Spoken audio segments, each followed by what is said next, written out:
Class was in session at Atlanta, and none of the kids did their homework.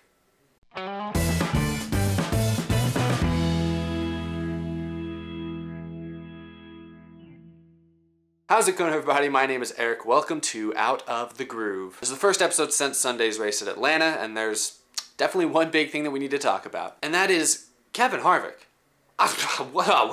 Kevin Harvick absolutely annihilated the field at Atlanta. I mean, nobody had a chance. Not even, no. It was a done deal by the moment they started. I mean, he had like 8-10 second leads at different points. At one point in the race, I think there was 5 cars on the lead lap, and it wasn't because of like green flag pit stops. No, it was just straight up. He had lapped everyone but 5. It was ridiculous. And I know Kevin Harvick's good at Atlanta. He's been good at Atlanta in the past, you know. He's been really close to winning this race in years past, had things go wrong. Nothing went wrong this year. It was insane. It was probably the most dominant win I've seen in a long time. I mean, that was more dominant than I think any of Truex's wins. I know Truex had a win at Charlotte either last year or the year before. That was pretty dominant, but I think this one even beats that. I mean, nobody was close to Harvick, not even his own teammates. And to be fair, Stewart-Haas Racing had a pretty outstanding day by their standards, and none of them were even close to Harvick. And that brings up another key takeaway from this weekend's race at Atlanta, is that Stewart-Haas Racing, surprisingly good. Ford in general, surprisingly good to start this year. A lot of people spent the offseason, myself included, assuming that Toyota and Chevy with the new Camaros were going to dominate the older style Fords. But after Daytona, even though a Chevy won the Daytona 500, Fords dominated Speed Weeks.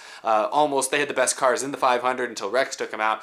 And now here we go to Atlanta, where the top 2 cars were Fords. And the Chevys especially sucked at Atlanta. I just gotta say, that's very interesting. And Stewart-Haas Racing's a new-looking kind of team from what they were like 2 years ago. I mean, 2 years ago, they had Tony Stewart and Danica Patrick on their team, and now they've got Clint Bowyer and Eric Almirola in those cars. And I gotta say, I'm most impressed with Eric Almirola, even though he ran the worst of the 4 Stewart-Haas Racing cars at Atlanta. The fact that we saw that 10 car not running 20th place was a nice sight. I mean, he ultimately ended up finishing 13th, but he ran top 10, top 5 even a little bit most of the day, which was impressive to say the least. Especially since just 1 week earlier, he was half a lap away from winning the Daytona 500. So Eric Almirola has made quite the strong impression on his new team, I'm sure. Made a strong impression on me. I didn't even think he'd make the playoffs. I didn't think he'd even be a playoff contender. Now he might completely prove me wrong. The other Stewart-Haas cars, Clint Bowyer was very strong. Top 5 run for him, finished 3rd. Kurt Busch was 8th. Both of them had strong race cars, and especially in the case of Clint Bowyer, he's a driver who did not make the playoffs last year that I expected to make the playoffs this year, and this is a good sign for him in that 14 team. It's a good sign all around for Ford. And like I said, it'll be very interesting to see if Ford continues this run or if they will start to kind of fade as Chevy gets a grip on their new car,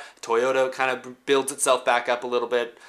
It'll be interesting to see if Ford's hang tight. I will say, of the 3 manufacturers, the Ford teams have the most veterans on them. Especially now with Junior gone, with Matt Kenseth gone. Toyota and Chevy, I mean, Hendrick Motorsports has 3 drivers under the age of 25. Joe Gibbs Racing has 2 drivers with less than 2 years of experience. I mean, the Toyotas, the Chevys, the big teams for those manufacturers do have a lot of young and experienced drivers, whereas Ford, I mean, Stewart-Haas Racing's got 4 veterans. Penske Racing has 2 veterans and one of the hottest rookies, so, or not a rookie, I guess Blaney's what, in his 3rd, 4th year? Anyway, they do have 1 young driver, but they got a champion in Keselowski and a near champion in Logano. Ford's have more veterans on their teams. So maybe it's not a surprise that they've come out of the gate strong, but I gotta say, needless to say, I'm still a little bit surprised, but I guess it's a pleasant surprise. I'm glad that Chevy hasn't come out and just blown everyone away. That would be boring. Because I still think by the end of this season, Chevy's going to be possibly the team to beat. I still think Chase Elliott, Jimmy Johnson, probably, some of those other guys, maybe some of the RCR guys or other teams, maybe the 43 of Bubba Wallace will get to be pretty good as the season goes on. Kyle Larson was the only Chevy that ran well at Atlanta consistently. I expect him to be a championship contender. So I think by the end of the season, Chevy's going to be tough to beat. But until that happens, it's nice to see Ford doing well. Now, I briefly mentioned Kyle Larson had a good day. Not a great day, but a good day. I mean, he ran top 5 a lot of the time. He finished 9th, which is okay, but not great. I mean, Kyle Larson's typically been great at tracks like Atlanta Motor Speedway. Atlanta is a track where often the high line is the preferred line. Larson likes the high line. Larson's an established, great dirt racer. Atlanta Motor Speedway tends to kind of slip and slide, and a lot of times caters to drivers with a dirt tracking background. But so a 9th place run for Larson, when all that's considered, isn't outstanding. But Larson was really only the young driver that had a positive day at Atlanta. After Daytona, all the talk was about these young drivers. After Austin Dillon got the win, after Bubba Wallace finished finished second after Blaney was so good in his dual races. After all of that, the talk was about the young drivers, the youth movement, the talent that they have coming up through NASCAR. And after Atlanta, goodness, it kind of gave us a reality check that these drivers, these young drivers, these kids in many cases, don't have that much experience. And really, when it comes down to it, going to a track like Atlanta, where Harvick, Keselowski are so good, these young drivers just aren't even close. I mean, look at Hendrick Motorsports. Chase Elliott was running outside the top 15 for most of the race. He got up and ended up finishing 10th late. He was the only Hendrick car that seemed to make improvements on his car to where he was actually somewhat competitive, but still 10th place at a mile and a half for Chase Elliott. That's an average day. The other Hendrick cars, Alex Bowman, William Byron, they were terrible, especially the first half of the race. They were running outside the top 20. William Byron at one point was running, just straight up running 31st. Remember, there's only 36 cars in this race at Atlanta, the least amount of Cup cars we've seen in a Cup race in a long time.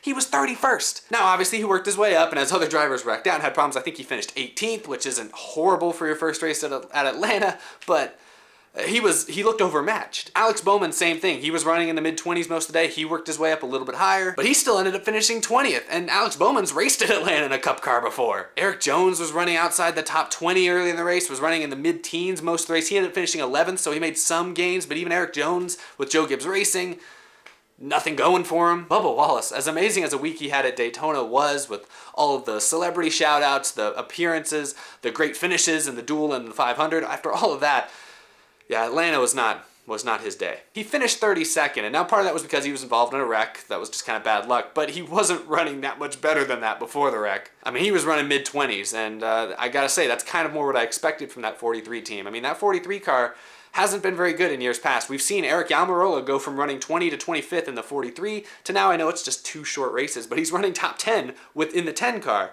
So that makes me think that that Richard Petty Motorsports car just isn't that good, and that's why I didn't think they'd make the playoffs. Now, Bubba had a great Daytona 500. You know, it's Daytona. You get a little lucky, perhaps.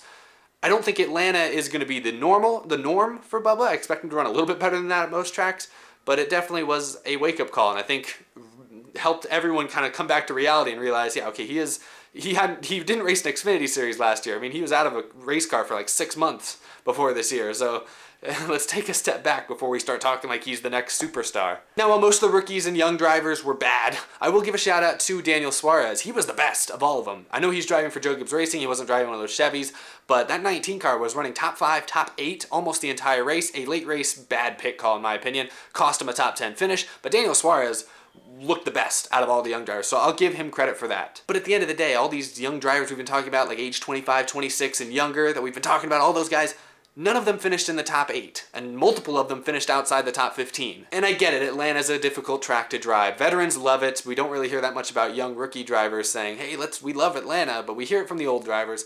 It's a track that favors experience, and that's one thing that these drivers do not have yet. So I'll cut them some slack there, but it's definitely, like I said at the beginning, it was a wake-up call. After everyone was riding high on all these guys after Daytona, I think this kind of shook everyone back to reality and reminded us that they are young and have very little experience.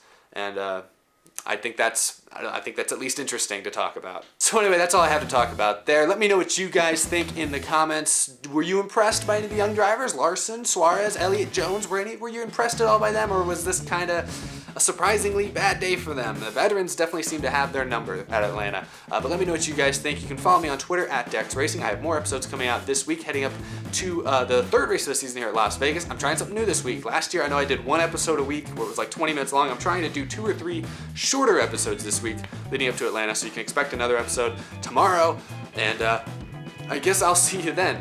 Thanks for watching, everybody. Share with NASCAR fans in your life. The season's now underway. We got stuff to talk about, and that's fun. So see you guys very soon. Have a great day.